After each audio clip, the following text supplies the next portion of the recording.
Ish kryebashkiaku I Tiranës Erion Velia I ka ankimuar në gjykatën kushtetuese vendimin e qeverisë për shkarkimin e tij duke cilësuar atë si të palishëm. Kushtetuesja zgjedh relatorin, kërkesa e tij vë në pikpyetje procesin e zgjedhjes së pasuesit. Kryeministri Edi Rama thotë se Shqipëria është shndruar në një lider rajonal për përdorimin e teknologjisë në qeverisje dhe në shërbimet publike. Ai kërkoi që të harmonizohet programi I qeverisë me universitetet me fokus inteligjencën artificiale. Policia ka shpallur në kërkim një 48 vjeçar nga Vlora si autor të vrasjes së biznesmenit italian Edoardo Sarki. 2 ditë më parë në Tepelen mësohet se shkak për vrasjen është bërë një debat banal për dritat e makinës. Televizioni Klan ka siguruar foton e autorit. Lagja e ish kombinatit, një nga më të mëdhat në Tiranë, po furnizohet vetëm me 1 orë ujë në ditë. Banorët thonë se vera ka qenë e vështirë, por pavarësisht ankesave të vazhdueshme, nuk kanë marrë asnjë përgjigje konkrete nga UKT-ja. Një raport I fundit I Organizatës Botërore të Shëndetësisë zbulon se gati gjysma e shqiptarëve nga mosha 30 deri në 79 vjeç vuajnë nga hipertensioni. Mjekët thonë se sëmundja e heshtur po prek një lloj si të rinjt dhe të moshuarit. Veteranët e UÇK-s do të protestojnë në sheshin Skënderbej në Tiranë më 17 tetor në mbështetje të ish krerëve të luftës që po gjykohen në Hag. Ata u kanë bërë thirrje të gjithë shqiptarëve të ngrihen kundër padrejtësive të gjykatës speciale.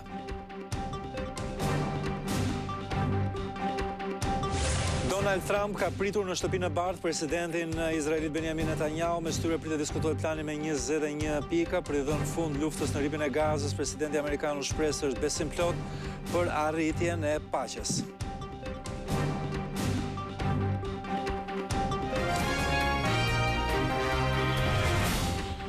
Ju përshëndes gjithëve, mirë se vini në lajmet orës 19:30 këtu në Klan. Do të jemi bashkë për gjitha zhvillimet kryesore. Ish kryebashkiaku I Tiranës Erion Velia ka ankimuar në gjykatën kushtetuese vendimin e Këshillit Ministrave për shkarkimin e tij duke e cilësuar atë si antikushtetues. Menjëherë gjykata kushtetuese ka hedhur shortin për përcaktimin e relatorit të çështjes. Erion Velia nuk ka humbur kohë duke ankimuar në gjykatën kushtetuese vendimin e Këshillit të Ministrave që në 25 shtator e shkarkoi nga detyra e kryebashkiakut të Tiranës. Në padin drejtuar togave të zeza, Velia e cilëson të palishëm dhe antikushtetues vendimin, duke argumentuar se neni 62, të cilit ju referuan në propozimin për shkarkimin e tij, se nuk është paraqitur prej 3 muajsh në detyrë, nuk mund të zëvendësoj nenin 115 të kushtetutës. Sipas ish kryebashkiakut, ky nen përcakton se shkarkimi nga Këshilli I Ministrave mund të bëhet vetëm për të rënda të kushtetues ose të ligjeve. Çdo përpjekje për të lexuar nenin 62 të ligjit për vetë qeverisjen vendore si krijimi një kategorie të re shkarkimi jashtë kuadrit kushtetues, do të ishte në vetvete një interpretim që nuk mund të bëhet sepse është një interpretim antikushtetues. Velia I shkon edhe më tej kur thotë se shkarkimi mund të merrej vetëm nëse ndaj tij do të kishte një vendim të formës së prerë nga ana e gjykatës. Ndaj dhe mos paraqitje në detyrë e sheh si rezultate një pamundësie objektive, pasi prej 10 shkurtit thotë se ndodhet në paraburgimin e Durrësit. Në rastin e kryetarit të Bashkisë Tiranë, mungesa ishte rezultati një mase sigurie, pra një pamundësi objektive dhe për më tepër vijimësia e funksionit u sigurua përmes emërimit prej kryetarit të Bashkisë të nënkryetarës së Bashkisë që do të ushtronte kompetencat e kryetarit. Pra, në themel nuk kishte asnjë shkelje të rëndë. Sipas ish kryebashkiakut, e gjithë procedura e ndjekur për shkarkimin e tij është e pabazë dhe një përpjekje për të justifikuar një kompetencë që nuk ekziston. Në mungesë të një autorizimi kushtetues, ligjvënësi nuk mund të shtojë vetë raste të reja shkarkimi që nuk përfshihen në këtë parashikim dhe që kushtetuta nuk I ka autorizuar që ligjvënësi t'i bëjë. Pranimi një akti të tillë nga kushtetuesja për Veliajn do ta zhvishte këtë gjykat nga kompetencat që ja garanton ligji themeltar I shtetit, duke krijuar sipas tij një precedent të rrezikshëm për raste të ngjashme. Do të krijojë një precedent I rrezikshëm. Çdo dispozitë ligjore e ardhur më pas, në vend që të zbatojë në përputhje me kushtetutën, mund të përdorej si bazë për të anashkaluar ose relativizuar dispozitat kushtetuese. Ankimimi I vendimit të Këshillit të Ministrave në gjykatën kushtetuese pritet të sjellë përrjedhoj edhe pezullimin e procesit të organizimit të zgjedhjeve të parakohshme për Bashkinë e Tiranës, deri kur kjo gjykatë të dalë me një vendim. Ndaj kushtetuesja menjëherë pas depozitimit të ankimimit në sekretari hodhi shortin dhe caktoi gjyqtaren Sonila Betja si relatore të çështjes. Do të jetë pikërisht kjo e fundit që do të bëjë shqyrtimin paraprak të kërkesës së Veliajt për përmbushjen e kritereve ligjore dhe për të vendosur nëse do e kalojë atë për shqyrtim në seancë plenare ose jo. Ndërkohë që më herët me anë të një shkrese që mban datën 25 shtator, Këshilli i Ministrave ka njoftuar Komisionerin Shtetëror të Zgjedhjeve për vendimin e shkarkimit të Veliajt dhe krimin e vakancës në Bashkinë e Tiranës. Ka dështuar seanca paraprake që ishte parashikuar të mbahej sot në gjykatën e posaçme ndaj ish kryebashkiaku të Tiranës Erion Veliaj, bashkëshortes së tij Ajola Xozës dhe 16 të tjerëve. Shkak për këtë u bë mungesa e njoftimeve për marrje në dijenis për disa prej të pandehurve. Vetë Veliaj nuk u paraqit në këtë seancë, e cila u shtyp për në datën 10 tetor. Spaku ka kërkuar gjykimin e ish kryebashkiakut për 5 akuza, më të rëndat ato të korrupsionit në 9 raste dhe pastrimit parave. Në datën 2 tetor, gjykata e lartë do të shqyrtojë një rekurs të tij kundër vendimeve që e kanë lënë në qeli pa afat.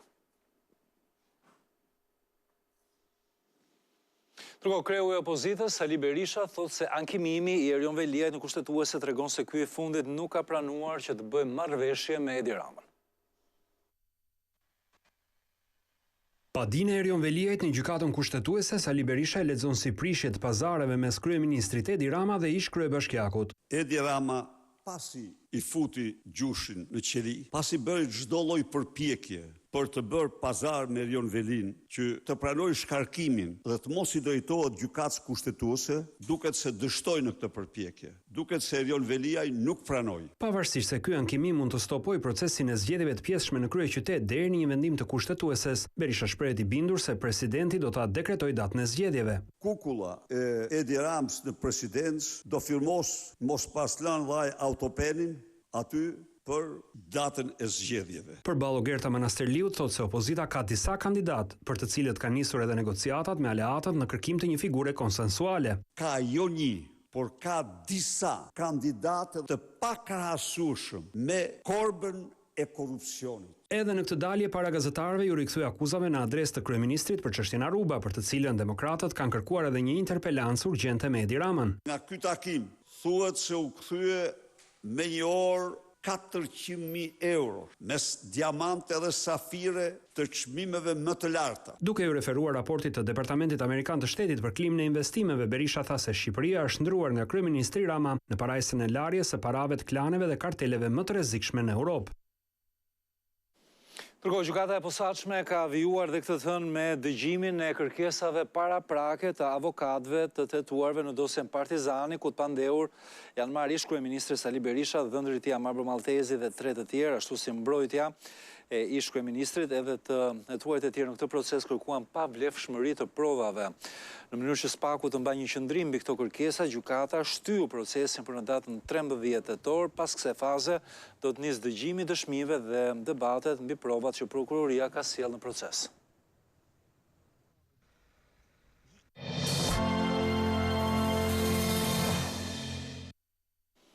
Kryeministri Edi Rama thotë se Shqipëria është një lider në rajon për përdorimin e teknologjisë në qeverisje dhe në shërbime publike. Në Kongresin Ndërkombëtar të Nanoteknologjisë, ai ka kërkuar që të harmonizohet programi i qeverisë me universitetet me fokus inteligjencën artificiale. Diella është vetëm hapi i parë i asaj që qeveria Rama 4 ka projektuar për përfshirjen e teknologjisë në qeverisje, si dhe dhënien e shërbimeve publike, duke kthyer vendin, siç thot kryeministri Edi Rama, në lider në këtë drejtim në rajon. Ne do të kanalizojmë më shumë burime, reforma institucionale, kapital njerëzor, për të ndihmuar në ndërtimin e një ekosistemi të nanoteknologjisë që e ka spirancën në Tiranë, por që rrezaton apo më mirë është zgjeruar jo vetëm në rajon, por edhe më gjerë. I ftuar në Kongresin Ndërkombëtar të Nanoteknologjisë, ku u diskutuar për mundësinë e ndërtimit të një ekosistemi të avancuar, kërkimi dhe arsimi, kryeministri thotë se duhet harmonizuar arsimi i lartë me strategjinë e qeverisë për inovacionin, që nga klasat inteligjente, laboratorët apo startupet. Njësër universitetet shqiptare po hartojnë programe ndërdisiplinore për sistemet digjitale, inteligjencën artificiale dhe së shpejti për nanoshkencat, sepse ky nuk është një luks, është një nevojë e së tashmes. Vizioni ynë është që brenda dekadës tjetër, çdo i ri shqiptar që aspiron të studiojë teknologjitë e së ardhmes, të mund ta bëjë këtu në shtëpi. Prej betimit të qeverisë së re, e para në botë që ka një ministër virtual, ku është kryeministri, shfaqet dhe Diella, e cila në këtë kongres shpjegoi se inteligjenca artificiale dhe nanoteknologjia nuk janë rrugë paralele, por sipas saj janë forca që bashkohen. Kuvendi është përfshirë sërish sot nga debatet forta, ndonse në rendin e ditës kishte vetëm miratimin e kalendarit të punimeve. Ndjekim replikat që ka patur. Ju bëjt njohur rendin e ditës për seancën e sotme plenare. Do të ishte një seancë e shkurtër për të miratuar proces verbalin e seancës së shkuar, si dhe kalendarin e punimeve për 3 javët e ardhshme, por edhe kjo seancë nuk i shpëtoi debateve të gjata, ku përfshin dhe deputetët e rinj të dyja palëve. Ne këtu diskutojmë proces verbalin, ndërkohë Departamenti Amerikan Shtetit thotë që ka një qeveri të tërë që gjen kohën për të shkuar në Aruba, po nuk gjen kohën ky gjatoshi juaj të vi këtu të përballet me opozitën. Më falë, kush doli dhe kërkoj sherrë dhe grushta në seancën e programit, ne apo opozita? Demokratët përdorën sërish të drejtën e marrjes së fjalës për procedurë, për të hedhur akuza për qeverinë, që për socialistët është e paprecedent kjo tezjatje për një formalitet parlamentar. Shqiptarët presin që sot të diskutohet në këtë parlament situata e nderë politike, ekonomike dhe Sot i nuk ka keni gjë për proces verbalin? Po, por proces verbalin e më duhet thëmë pra.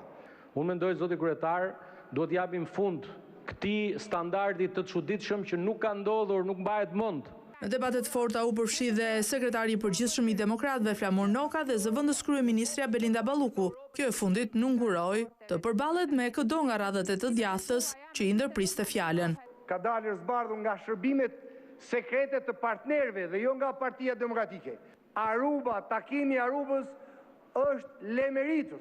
Nëse ke informacione, bën mirë mos hedhësh tym si që hidhet kosherës bledve dhe dilni pastaj dhe gumzhini para kamerave dhe se dini as vetë se çfarë thoni, por vëri emra kush janë ata që kanë shkuar në Aruba, se ne këtu nuk kemi shkuar në Aruba. Në mungesë të dakordësisë në konferencën e kryetarëve që po ashtu u shoqërua me debatet forta mes palëve, kalendari i punimeve për 3 javët e ardhshme u hartua nga kryeparlamentari dhe u miratua vetëm me votat e mazhorancës. Një incident ka ndodhur sot në mbledhjen e Këshillit Bashkiak të Vlorës. Një qytetar ka hyrë me forcë në sallë duke kërkuar dëmshpërblimin për banesën e shembur. Shohim pamjen.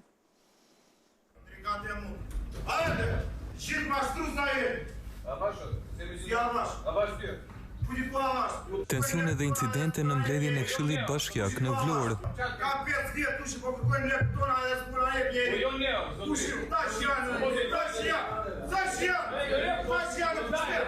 Teksa antarët e Këshillit ishin duke diskutuar, një qytetar hyri me forcë në sallën ku zhvilloi mbledhja. Ai ka pretenduar se i është prishur banesa në zonën e portit dhe nuk ka marrë dëmshpërblimin. Problemi është që kam 5 vjetë dhe nuk puna shpronson asnjëri. Disa pjesëtar aty i kanë marrë, disa të tjerë jo. Ku jeton? Te porti? Po, te porti. Tani janë pa banja së fare unë qa jetoj. Ma kanë prish shpinë dhe legët s'mi ka dhënë. Pas tensioneve, policia e shoqëroi David Danajn. Mbledhja e Këshillit Bashkiak ishte thirrur nga kryetari komanduar i bashkisë, Elis Halili, dhe teme diskutimeve ishte alokimi i disa fondeve për projekte në qytetin bregdetar.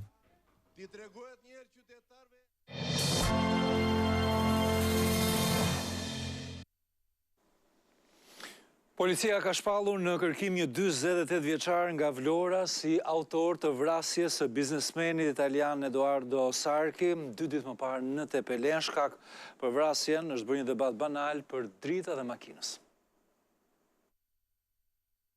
Personi që shihen në foto është Kamber Sulçe, i shpallur në kërkim nga policia, i dyshuar për vrasjen e biznesmenit italian Edoardo Sarki në fshatin Saleri të Tepelenës, ku mëngjesin e së shtunës kishte dalë për gjas së bashku me 3 miqtë e tij. 48 vjeçari Sulçe u identifikua fal dëshmisë së personave që shoqëronin viktimën, por edhe kamerave të sigurisë në zonë, ku si shihni në pamje, janë ekspozuar lëvizjet e tij me makinën e përdorur në krim. Burime pranë grupit hetimor bën me dije se gjithçka ka nisur pas një konflikti të çastit për dritat e makinës. Fillimisht viktima, i cili ka qenë i shoqëruar nga disa miq të tij, kanë debatuar verbalisht me autorin, por kur gjithçka duke se ishte shuar, Kamber Sulçe ka nxjerrë një armë me vjaska dhe ka nisur përplasja me armë me biznesmenin italian dhe miqtë e tij, që ishin të pajisur me çifte gjuetie. Sipas policisë, Sulçe ka qelluar 3 herë dhe një nga plumbat e ka kapur në kofsh italianin, plak kjo që i shkaktoi vdekjen. Pas ngjarjes, autori është larguar në drejtim të Tepelenës me automjetin e tij. Më pas ai ka lëvizur në një zonë të thellë malore, midis fshatrave Nivic dhe Bolen të Vlorës, ku ka praktisur makinën dhe veshjet e përdorura. Nga kontrollet në banesën e tij u gjetën 2.5 milion lek, 3 armë gjau, 450 fara kanabisi dhe 2 kasaforta. Policia po kryen kontrolle të shumta për kapjen e tij, por nuk përjashtohet mundësia që vrasësit të ketë ardhur në ndihmë persona të tjerë për ta fshehur. Ekzekutimi i sipërmarrësit Sarki, i cili prej vitesh ishte zhvendosur në Shqipëri, ku ka dhe një biznes në fushën e prodhimit të tullave, bëri buj edhe në mediat italiane.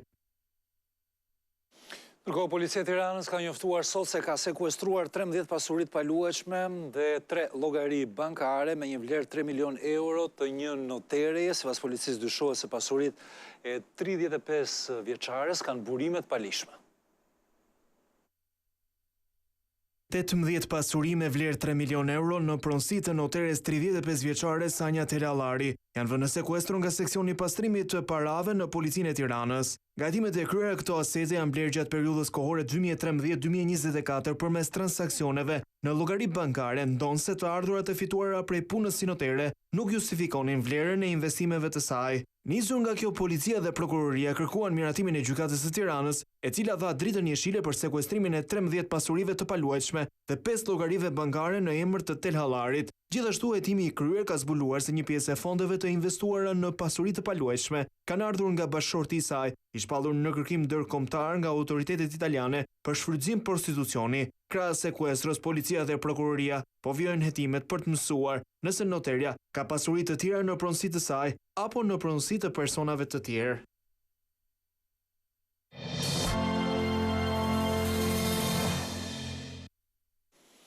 Lagja e ish-kombinatit, që është edhe një nga më të mëdhat në Tiranë, furnizohet vetëm 1 orë në ditë me ujë. Banorët thonë se vera ka qenë e vështirë, por pavarësisht ankesave të vazhdueshme, nuk kanë marrë asnjë përgjigje konkrete nga UKT-ja. Vetëm 1 orë ujë në ditë, kjo është ajo që ndodh me banorët e kombinatit, një prej lagjeve më të mëdha të Tiranës. Nuk na vjen. 2 herë në ditë ta kemi, as në gjysmë orës na vjen. Herë mëngjes herë ndarë. Në orën 6 gjysmë mëngjesit, 7 darkës. Ne mbushim në një pus që kemi atje. Afër. Me korrentin ton. Probleme kemi. Lekët i paguajmë, faturat na vijnë. Me raste me orar të kufizuar se mos e kemi ujë të përhershëm. Sa herë vjen? 2 herë në ditë. Sa qëndron? 1 orë. Çfarë bëni ju për të siguruar ujë? Me puse. Me nevojat tona. Kemi hapur puse. Vera ka qenë e vështirë për banorët e kësaj zone të Tiranës. Ndonse janë ankuar vazhdimisht për problematikën e tyre pranë ndërmarrjes së ujësillës kanalizimeve, nuk kanë marrë asnjë përgjigje konkrete. Gjithë verën. Vetëm në dimër është çik më shumë. Në ankuar, s'kemi qa bëjmë, s'ka ujtë. S'ta vjen fare njerë vetëm vjen kur shikojnë satët. Aty nuk neglizhojnë njerë. Problemi me ujin e pishëm është i njëjtë edhe për banorët e zonave të tjera të Tiranës, më i theksuar në ato periferike. Ka qeshme, hem ditëmi. Sa qëndron? Gjysë orë, për para në kemi qenë më keq. Ma mirë. Kjo vera më ka qenë qike sekretë. Në vjen 3 ditë. Sa qëndron? Nga 2 orë. As pus, as gjë nuk kemi. Blejmë në treg për të pirë. Kemi ato të famshmet depozita. Kemi depozitën e mbajmë. Grumbullojmë e pasaj punajmë kur s'ka ujë. Kur ka ujë, punajmë me qesë. Banorët ankohen edhe për mungesën e infrastrukturës, ku uji shpesh shkon dëm. Problemi është se çan tubët vazhdimisht. Edhe tubësh, se kanë vut tubët kalbeta. Ekspertët thonë se gjithë situata është krijuar si pasojë e keq menaxhimit të ndërmarrjes së ujësillës kanalizimeve. Vetë kryeministri Rama e pranoi pak ditë më parë se gjendja është përkeqësuar si asnjëherë më parë, si pasojë e keq administrimit.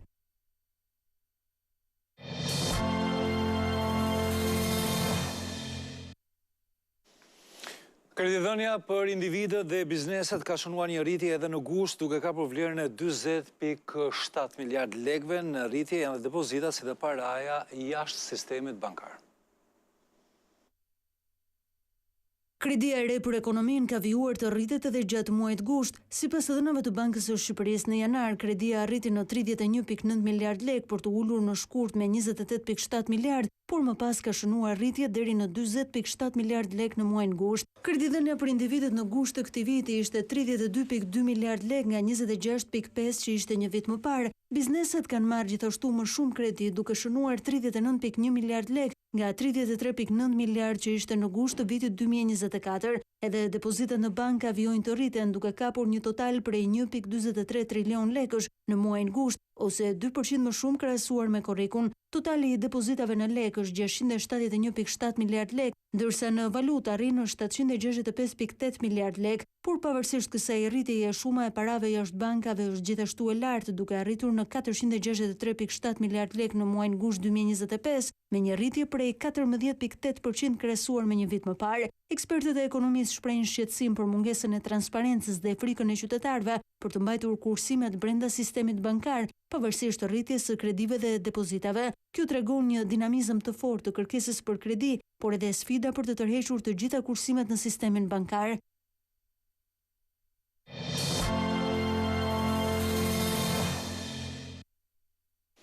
Një raport i fundit i OBSH-s zbulon se gati gjysma e shqiptarëve nga mosha 30 deri në 79 vjeç vuajnë nga hipertensioni. Mjekët thonë se sëmundja e heshtur po prek një lloj si të rinjt edhe të moshuarit.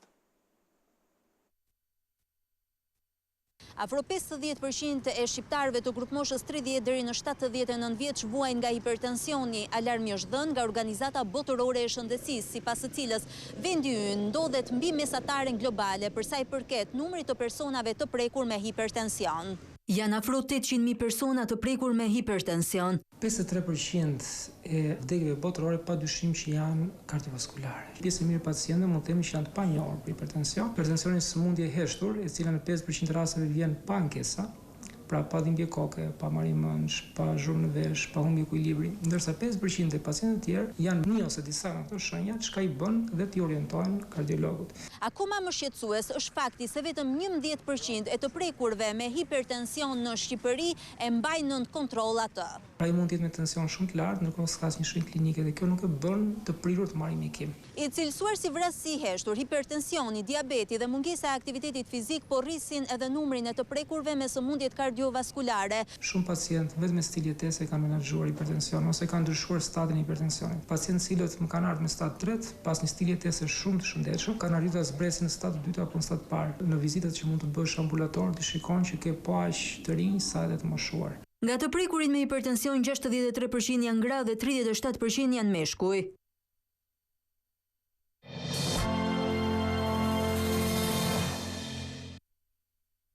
Veteranët e UÇK-s do të mbajnë një protestë në sheshin Skënderbej në Tiranë në 17 tetor në mbështetje të ish krerëve të luftës që po gjykohen në Hag.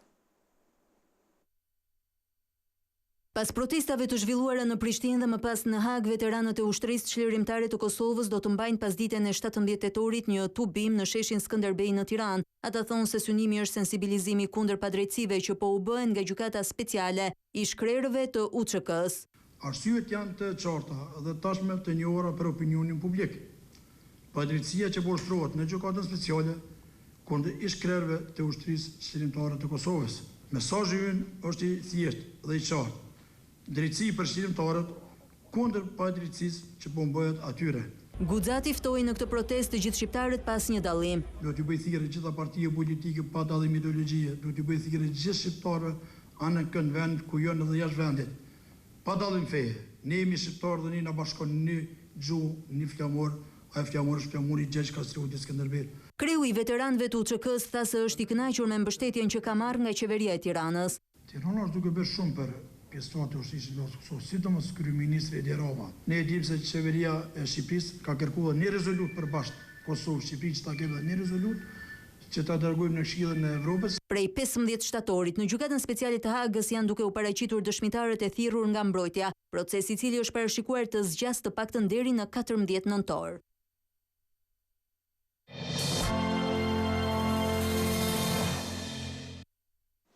Presidenti Amerikan Donald Trump ka pritur sot në Shtëpinë e Bardhë kryeministrin izraelit Benjamin Netanyahun përpara takimit. Trump u shpreh besim plot për arritjen e një marrëveshjeje për Gazën. Trump dhe Netanyahu, sipas Shtëpisë së Bardhë, do të diskutojnë mbi planin për 21 pikash të Shteteve të Bashkuara të Amerikës për dhënien fund të luftës dhe lirimin e pengjeve izraelite nga Hamasi.